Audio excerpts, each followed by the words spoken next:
something I'm really passionate about teaching students and my peers is that you can actually create your own experience. So if you ever applied for a job, or I guess a few of you might be applying to placements or graduate schemes, a lot of the time before I started PLM, or even still now, I'll get messages like, oh, you're a great candidate, but we want someone with more experience. And it can be easy to assume that experience only comes from having a job.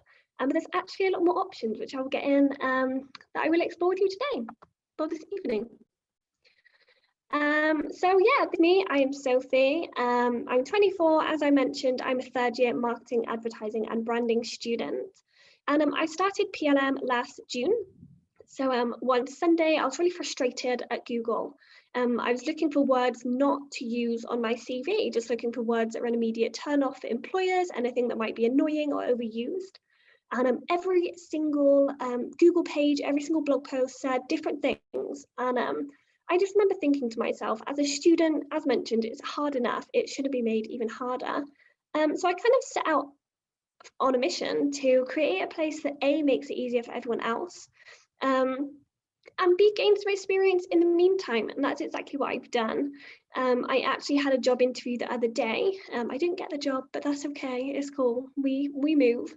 And they mentioned that they thought it was really impressive how I've used this last 7 to 8 months really proactively and productively, not relying on other sources to gain experience or upskill myself, but actually I've kind of taken it on myself. So I think gaining your own experience is not just obviously great for upskilling yourself, learning new things, putting your existing skills into practice. But actually employers, they want someone proactive. They want someone who wants to learn more. And that is exactly what gaining your own experience can help you do. So why should I spend my time making my own experience? So I was talking with Jess before we began, and she kind of mentioned that she started like her own blog or her own page alongside university, and asked how much time this takes. So on PLM, I post every day across 3 platforms. I do things almost every evening. I don't make a lot of income from PLM. That's not really my mission anyway, so that's cool. But yeah, I do all these things when I could be watching Bridgerton or watching something else on Netflix, or just chilling out or having a FaceTime with my friends. And I think there's a lot of reasons why I choose to make my own experience over these things. So I've listed a few here. The top one being that the job market is becoming increasingly competitive. So to graduate university with nothing under your belt other than a degree. Although a degree is incredibly impressive, it teaches you great skills, and you should be proud of yourself, you know, getting your degree soon or not so soon if you're in your first or second years. I feel like sadly it just might not be enough anymore in these big companies when you're in a big pond with big fish. So spending your time doing other things, which I'll get onto, just helps you stand out. Secondly, it might help you find something you love. So PLM, I spent 80% of my time working on, and in the meantime, it started as somewhere to help people or somewhere to kind of build a portfolio. But actually, I've made so many friends, I've gained so much experience, I've built a huge network, and I've just completely fell in love with social media and content creation. So yeah, in the meantime, you might find a new passion. As alluded to, it really does help you stand out. I will get onto some examples in the next few slides, but just being able to show employers that you use your time wisely, that you are invested in your future, and that you spend time making yourself a better employee or a better marketing professional, I think really is impressive to them, especially as a young person. It helps you build your personal brand.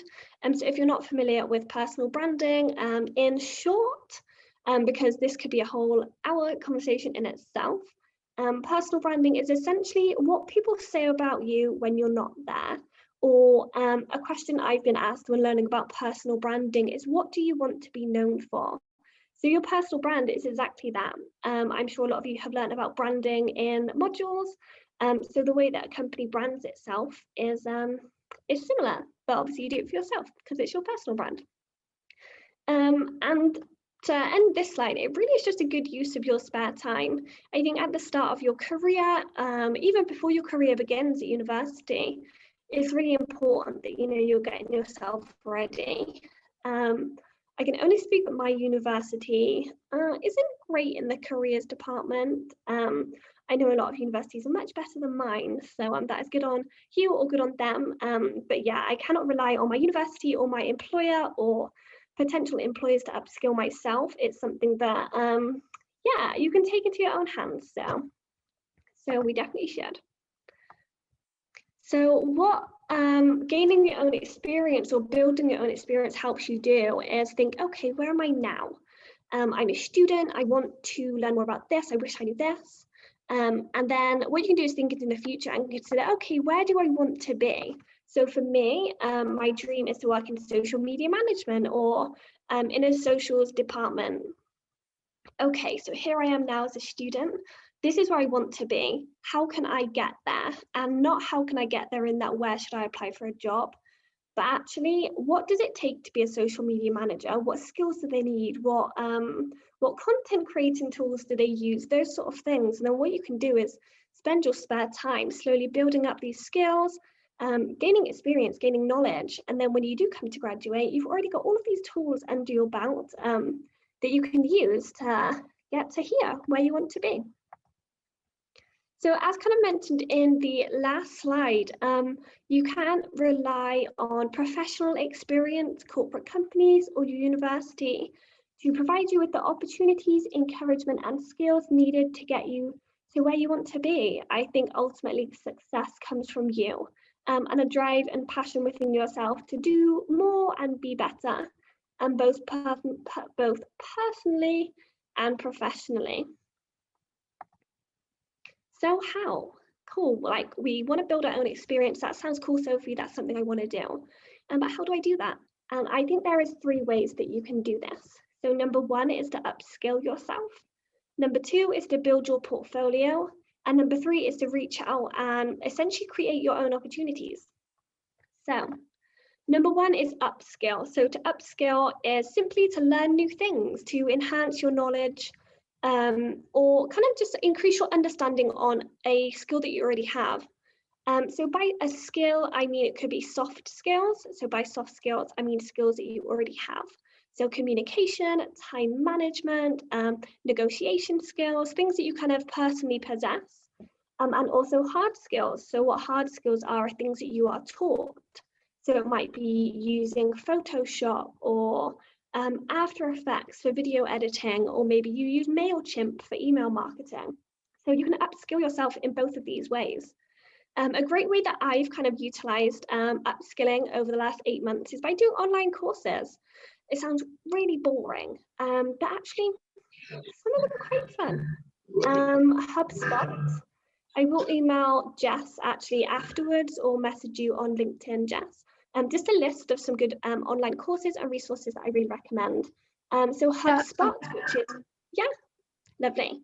So HubSpot, which is just HUBSPOT, have some really great courses and they're all completely free. So I've done courses on content marketing, email marketing, social media marketing, all of these things that my degree has covered, but not as in-depth as I would like them to be. The great thing about online courses too is that typically you get a certificate at the end, which you can pop on your CV or you can pop on your LinkedIn. And it just shows employers like, hey, this is what I do in my spare time. This is what I've been up to. I've been learning about these things. And it could actually be the difference between you and another candidate. You never know. So HubSpot have some really good ones. And there are also videos as well, so you don't have to sit and read for ages. I know that I definitely wouldn't participate if that was, if I had to do that. But yeah, you can literally just pop on the videos, take some notes, and away you go. Another great way to upskill yourself is by webinars. So like things like this, places like, oh, I can't remember what it's called. Again, I will send this to Jess to kind of distribute, but there is a company who actually hosts a lot of free webinars surrounding CVs, surrounding cover letters, how to use LinkedIn. Resources like that are just really helpful to get you started. And finally, social media. I talk a lot on PLM about how I use TikTok and YouTube to learn more about marketing, which sounds like a really boring way to use the platforms. But actually it's so easy. So for example, while I'm having my breakfast, I might just pop on a YouTube video about paid media, which is like Facebook advertising, Google ads, all that sort of thing. It's just a 10-minute video, and in those 10 minutes, I've actually done a lot. You don't even have to listen completely. You can kind of get on with other tasks around the house or around your apartment whilst listening. But it's a great way to just build a really great base knowledge on certain things. Especially, for example, I have recently got really interested in email marketing. And I would love to kind of keep that door open as a potential career. So what I've been doing recently is just typing into YouTube like email marketing tips, or simply just email marketing, seeing who comes up, popping it on, taking notes if you want to, scrolling through Facebook or Instagram if you don't want to listen too intensely. There really is a wealth of resources out there. It's just a case of using them.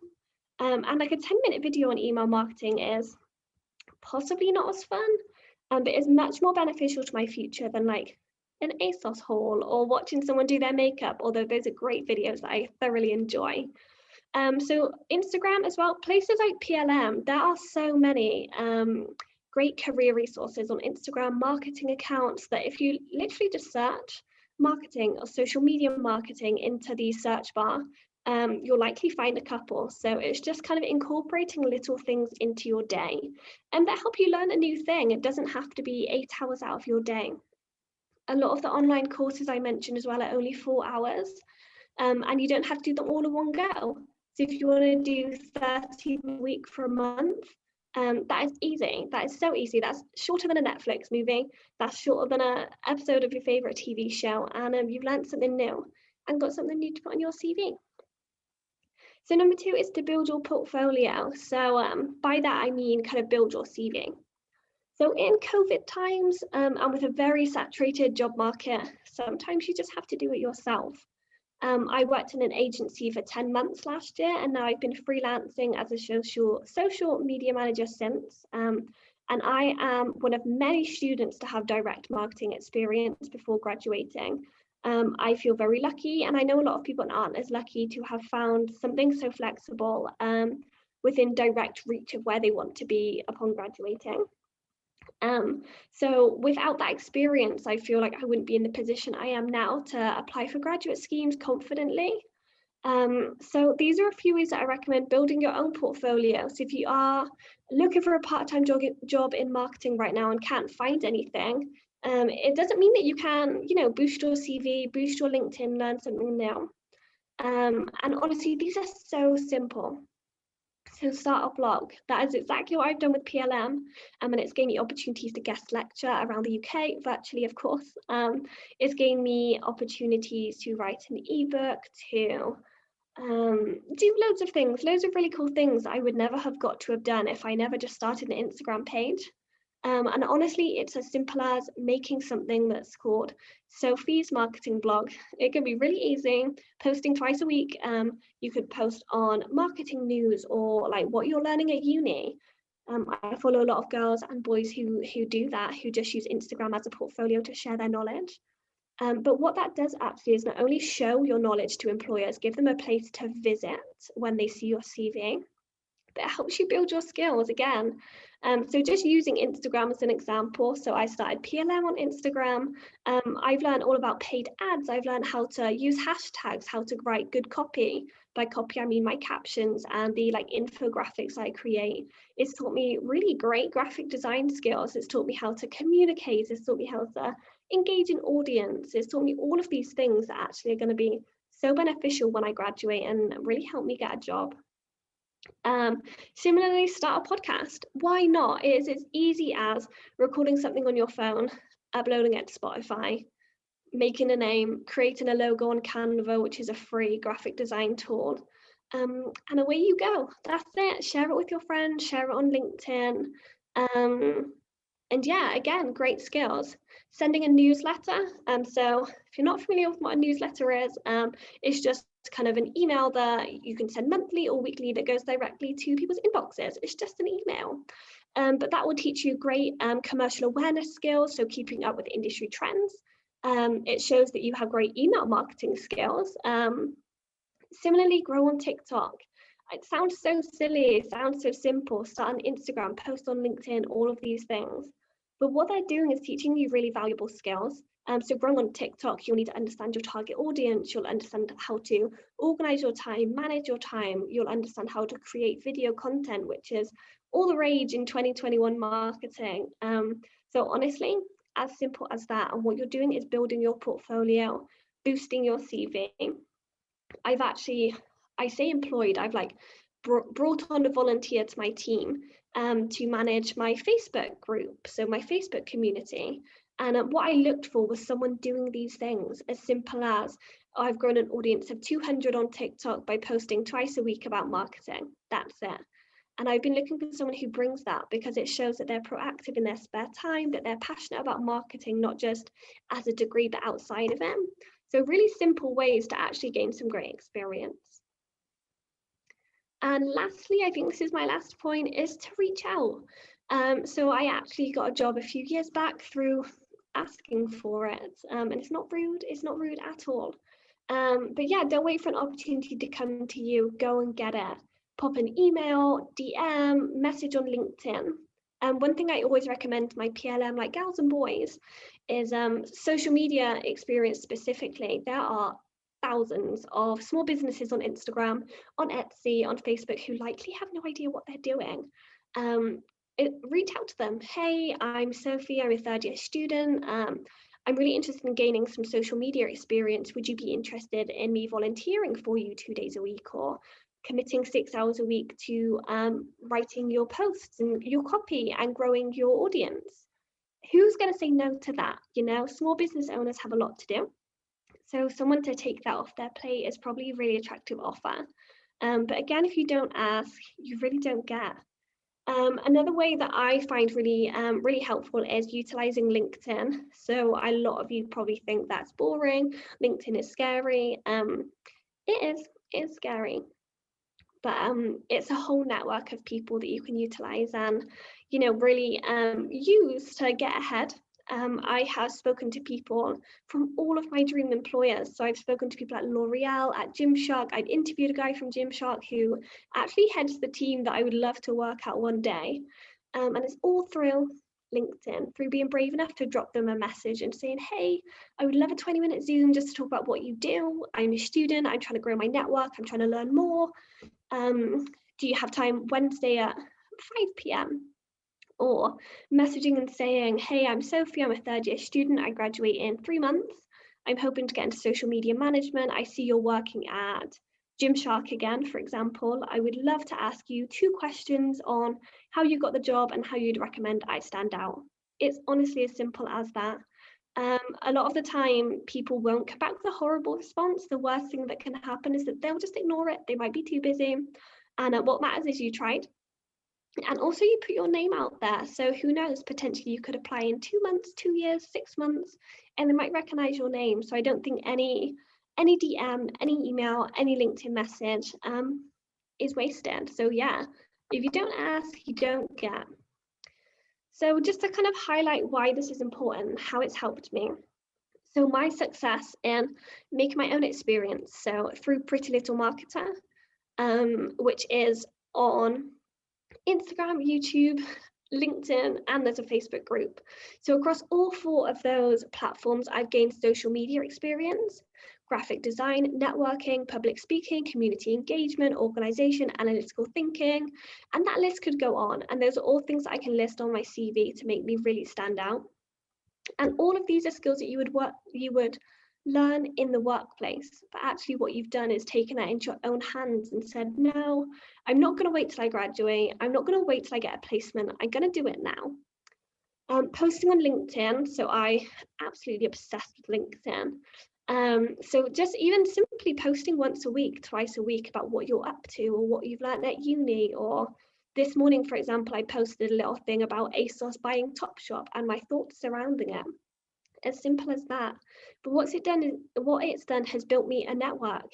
I've gained opportunities. I've put my name out there. So potentially when I apply for jobs, they might see my name and think, oh, I've seen her on LinkedIn. And again, it's also building my personal brand.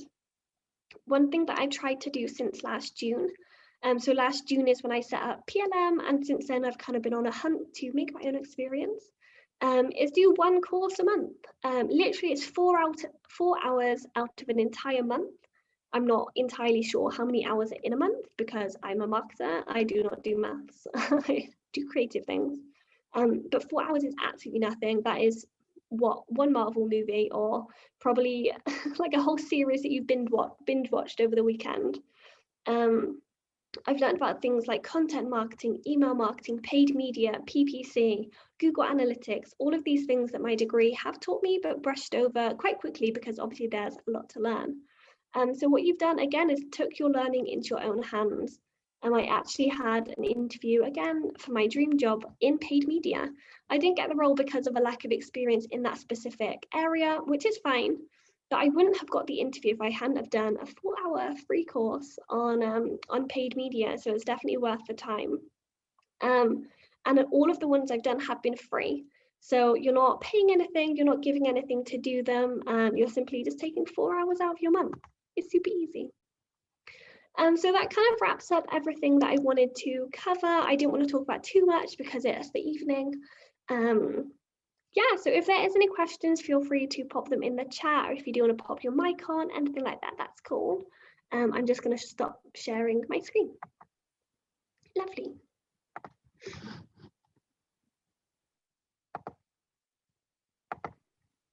So I was wondering, Sophie, if you have, so like your job board that you post on, or the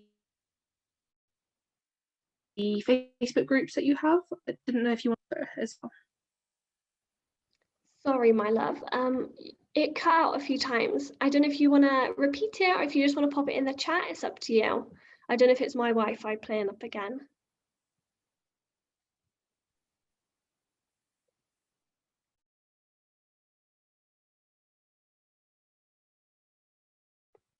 Just have a sip of my water too. If anyone does have any other questions, just pop them in the chat, or again, if you want to pop your camera on your mic on, or just your mic on and not your camera on, that's also cool. Yeah, any questions, really happy to answer anything.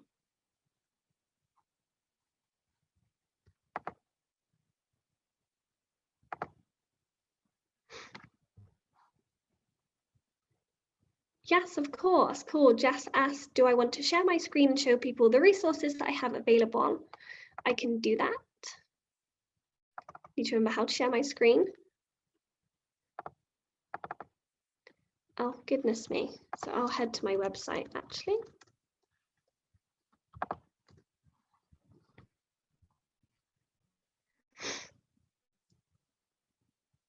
So in terms of PLM resources, I do have a little website. It is not very advanced at all, but I did try. In terms of free resources, I do have 2 little ebooks. I've got a LinkedIn profile workbook that aims to talk you through every section of your LinkedIn profile and help you just make it cool. And then a cover letter 101, which is like a 3-page PDF that talks you through how to start writing a cover letter, how to proofread it, and all of these things. I can also show you the Instagram and the link tree in my bio. If it loads, I have very slow Wi-Fi, sadly. So if you did want to find me, you can find me here on Instagram. And following the link in my bio, there's a lot linked there. Specifically, just mentioned the closed Facebook group, so that is here. It's a Facebook group of around 3,300 now, I think, and it's just a really great place where if you have a question, even I use it all the time, you've got 3,000 other people who can answer you. So that's a really great place to kind of chat and learn more.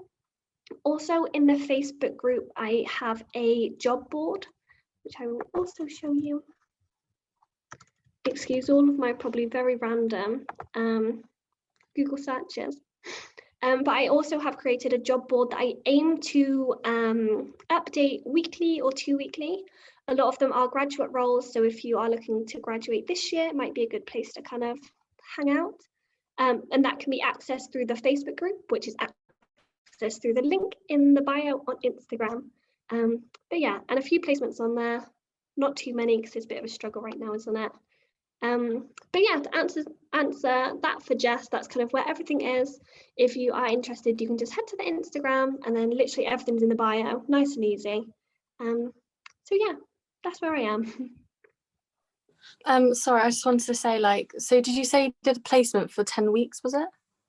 So I never did a placement, actually. I didn't want to, but I worked in a marketing agency. So I worked in a digital marketing agency for 10 months. So from last February to November. Okay. Sadly, they had to let me go, which was rubbish. But yeah, very grateful for the experience. Yeah. Did you apply through, so you mentioned that you messaged them on like LinkedIn and stuff. Did you do it like that way? Because I'm currently looking for a placement, so just quite a good idea of messaging them. Yeah, so I had actually seen the job advertised. So I saw it advertised on Indeed. Luckily, the agency was local. It literally is about 10 minutes that way from my house. That's quite good. And I reached out via email and before I submitted a CV and covering letter, which is what they were asking for. I just messaged them and asked a few questions like, hey, I'd love to know more about your company, about the role, just so you can kind of show your interest, show you're proactive. And I think it really helps stand out because a lot of people just submit the CV, submit the cover letter, and then like you're done, you just wait. But actually taking the time to pop like a personalized email or a DM, I think is really special. Yeah, And the job, yeah, it was really enjoyable. And I actually got the role because they were really impressed from my email. So all kind of ties together nicely. Oh, that's quite good then. All right, thank you. No problem, it's okay.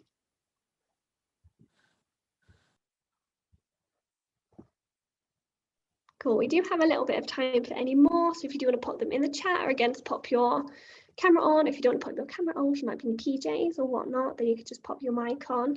I'm happy to answer any cues you might have.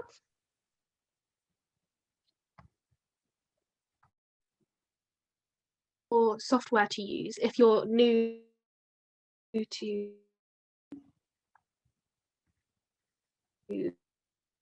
maybe designing, so that not a lot of people.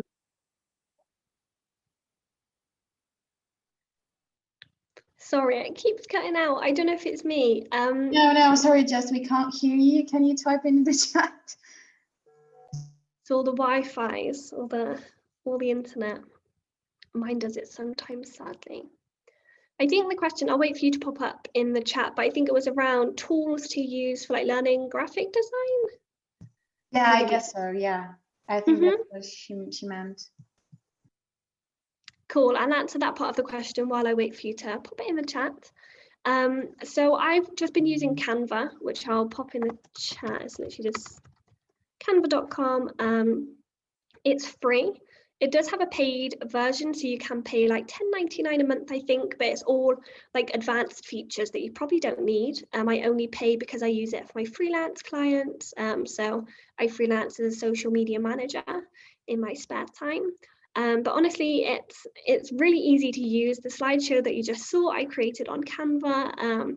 Probably took me about 30 minutes, super easy. I've used it for assignments too, and you can make it look really flashy and really cool. In terms of like more experience and more advanced graphic design, obviously Adobe, so Adobe Illustrator and Photoshop, and I think that's the only two, there might be a third one, are widely used if you are looking to get into content creation or graphic design. Canva is great, but it's not really industry used. It's good for like Instagram, creating little things for your assignments, but in terms of jobs, I'm not sure how recognized it is. You can get Adobe, I think, as a student for £17 a month. So it is a little cheaper than the actual full package. You might be able to get it cheaper through uni, so it's definitely worth checking. In terms of learning more, if you did want to start using Adobe or Adobe, I'm not sure how to say it. YouTube is the place that I spend a lot of my time when I try and learn things about Adobe. So yeah, I would recommend Canva, although not widely recognized in terms of industry. Adobe, obviously, industry everywhere in the world uses it, and YouTube is a great place to learn about that. If you're looking to learn a bit more about email marketing, which is getting a lot more popular, and there's a lot more kind of, Jess has popped a little thing in. Oh, that's different to what we'll talk about. I'll get to that too. yeah, MailChimp is a good one if you're looking to learn a little bit more about email marketing, or if you did want to spend some time setting up a newsletter or anything like that. MailChimp, which is just, I'll put it in the chat again, just in case I say it wrong. MailChimp. So those three are good ones. Nick has asked, how do you prepare yourself for interviews, and are there any key traits you think are important to share with employers? I will just have a sip of my water and then I'll answer this.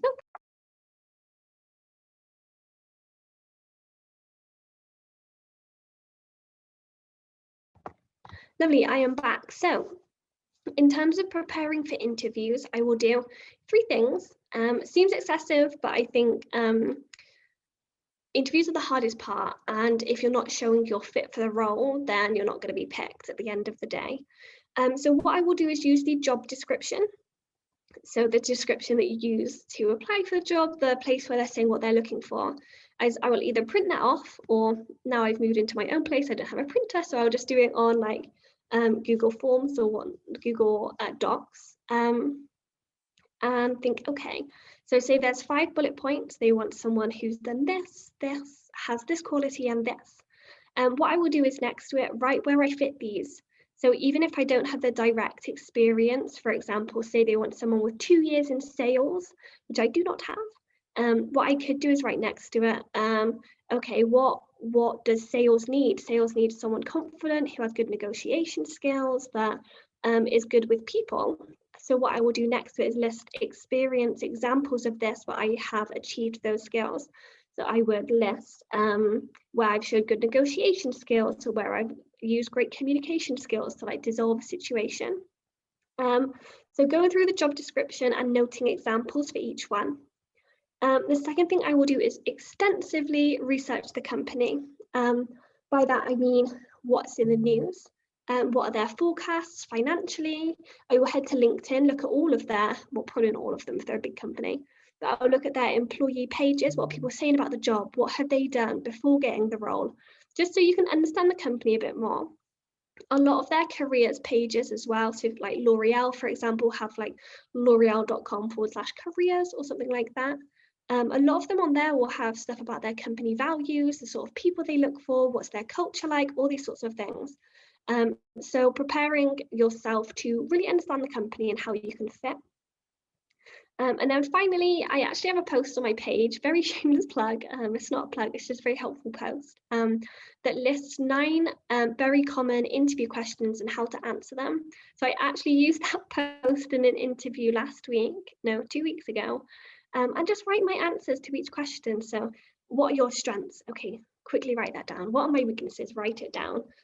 Because then it means that before you go into that interview, you've got a few examples in the back of your mind of 1, how you fit the job description. 2, your research on the company helps you consider how you would fit there and what kind of personality traits and characteristics you can show to show that you're a good fit. And then finally, because you've kind of written the answers to questions you might have expected or might be expecting, it just means that you're nicely prepared, you've got some examples in the back of your head and you're ready to go. In terms of key traits that you think are important to share with employers, I think everyone and their dog is passionate, creative, and imaginative. So employers want people that think outside of the box. So I think being visionary is really important for employers nowadays. So by visionary, I mean people that look into the future, see the business vision, and want to help them get there by thinking outside of the box. I think that active learning, so everything we've kind of discussed this evening, is really important. I think employers don't want people to turn up at 9, go home at 5. They want people who invest in themselves. They want thought leaders, people that can take a challenge and give a challenge. So yeah, I think showing that you are visionary and that you can see the future of the company and map out how they can get there. And being proactive in what you're up to outside of university, outside of work, I think those 2 are really important. Just trying to think of anything else. I think those would be my best answers. But if anything else springs to mind, I will email them to Jess to tell you. Jess says, sorry, my Wi-Fi is awful. It's okay. You recommended reaching out to brands and offering to do unpaid work. How did you find the confidence to know your work would be good? Sorry, I'm awful at reading. How did you find the confidence to know that your work would be correct and to a good standard if you haven't done it before? I think being really strict with myself. So I am a perfectionist through and through. So making sure that you have procedures in place that allow you not to fail. So in terms of good standards, okay. Yeah. Okay, I'll go from the start because I'm confused myself with this answer. So in terms of confidence, I think you just have to back yourself. If you're not confident yet in your skills, practice. So what I used to do on Canva or on Adobe is make little passion projects. So make up a company and create a logo, or create like a pretend Instagram page for them, or ask a friend, or you can look online for like audience profiling or target consumer profiles, and you could kind of sit back and think, like, make a marketing plan on how you can relate to them, or how you could reach out to them, or how, like, what sort of content would interest them. So I think having a baseline of social media experience, for example, is really important. So in terms of gaining and finding the confidence, just practice, even if it's a few hours on a Saturday. Again, YouTube channels. So Neil Patel is a really good one. And Vanessa Lau, which is Lau. She's really great too. And just refining your knowledge. And then, yeah, when you have that knowledge, you can kind of build a pitch or a portfolio. So I've made slide packs before, a slideshow that I've sent to clients and said, this is my work, like these are the passion projects I've created in my spare time. I really believe that I could do this for you. I could do X, Y, Z. And yeah, in terms of good standard, I think as long as you understand, you have a good level of transparency and communication. So they understand what you can do and what you are willing to do for them, and you understand what they want and the kind of aims and objectives that they are hoping to get out of your service. So I think having that level of transparency, not going into it like saying you can do more than you think you can, or trying to make yourself look a lot better than you actually are. Turning up as you are, like, hey, I can do this. This is what I can do for you. I'm just being really transparent. So yeah, in terms of good work, making it correct and good standard, having a level of transparency and really good communication with you and the client. And in terms of confidence, just practice. Practice makes perfect. I hope that answered the question.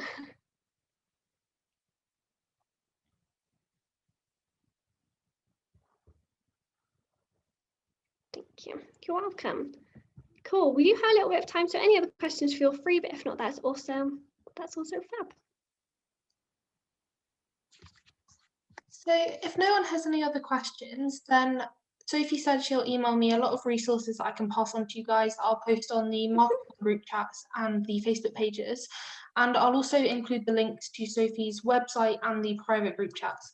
And I know the group chats, it just seems like a random thing, but I know for our year, we had this research project that was due in a little while ago, and we had to do a massive survey. And actually, to get my responses, I ended up putting it in that Facebook page, and so many people responded, and everyone's so lovely there. Oh, thank you. Yeah, the Facebook group is the absolute best. You're all welcome to join. It's just a really nice place to find other students and graduates who also have no idea what they're doing, and we all just kind of want to help each other. So yeah, definitely have a little join if you're looking for some new friends. But yeah, if that's it from everyone, then we'll let you go and have a lovely evening. But thank you all for coming, and we'll make sure to post the responses for you. And thank you to Sophie for doing this chat with us. It was really helpful. Oh, lovely. I'm glad it was helpful. Thank you all for having me. And yes, I will pop you an email in the morning or DM or whatever is easiest. And yeah, just for a few resources to share. But yeah, thank you again for having me.